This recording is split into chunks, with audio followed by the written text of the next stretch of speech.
My name is Devon Taylor. I'm 22 years old. I am an alcoholic addict. My drug of choice was mostly heroin, but a lot of whatever I could get my hands on. My story starts when I was 12 years old.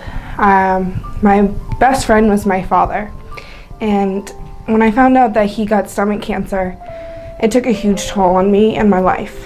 And to find out that my best friend was dying and watching him wither away to nothing but skin and bone hurt me immensely.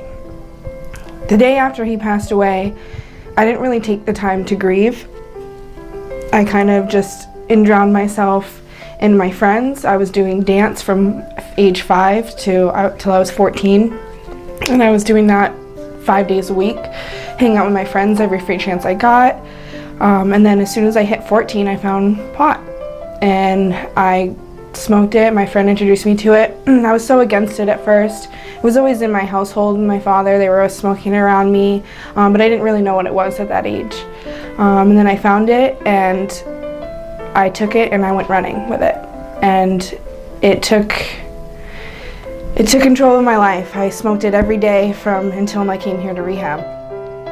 And it kind of gradually increased from marijuana, and then I hit high school at age 14 going to 15. I did mushrooms for the first time.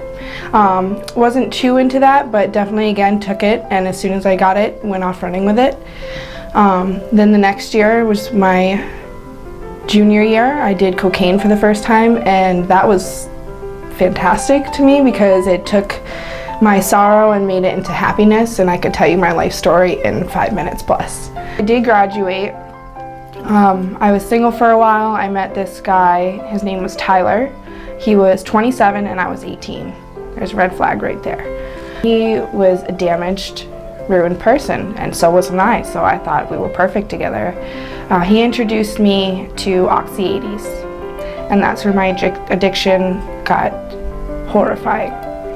I was spending all of my money from the job that I was working. I'd been working from 16 to 18 at the New Hampshire Veterans Home. I had a state job. I had a really good job. And once I started getting into that stuff, I just didn't care. Didn't care about anything, didn't care about anybody but myself and how I felt in that moment. But when it comes to the point where nobody wants to hire you and nobody wants to look at you because of the scars on your arm and just the skin and bone, I looked disgusting. I didn't take care of myself. I didn't care about my hygiene. I didn't care about showering, brushing my teeth. I didn't care about anything but getting high. And from that point on, it got worse. I was miserable. I felt ugly. I felt scared, angry at myself. My mom didn't want anything to do with me. She couldn't even look at me without looking at me in disgust. Couldn't live. She put a padlock on the house so that I couldn't get in because they were afraid that I was going to steal from them. Which I definitely have stolen money from my mom and my stepdad, which are the two of the most wonderful people I've ever known and have done nothing but care about me, and I've just shit all over them. I'm 22 years old. I don't have a job. I don't have a car. I don't have a license. I don't even have a place to live right now. And I'm 22 years old. That's still pretty young, but looking at all my friends who graduated, they're all in college, they all have houses or apartments.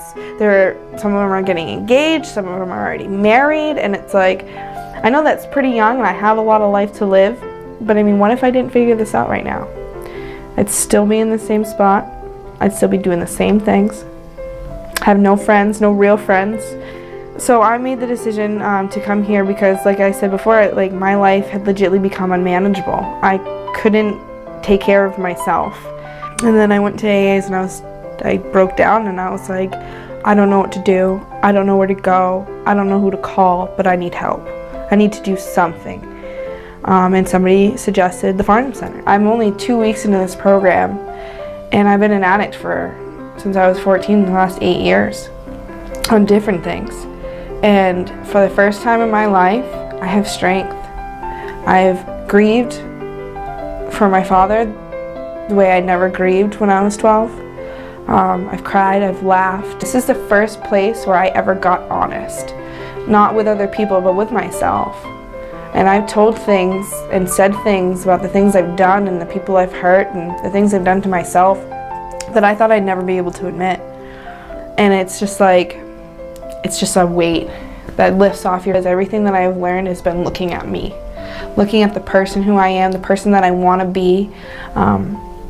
I'm going to be I put in an application to go and live at a sober house in Nashua, the Rise Above, which when I first got here I didn't want anything to do with. I was like, no, I'm just going to go back to Franklin and live a good life. That wouldn't have worked.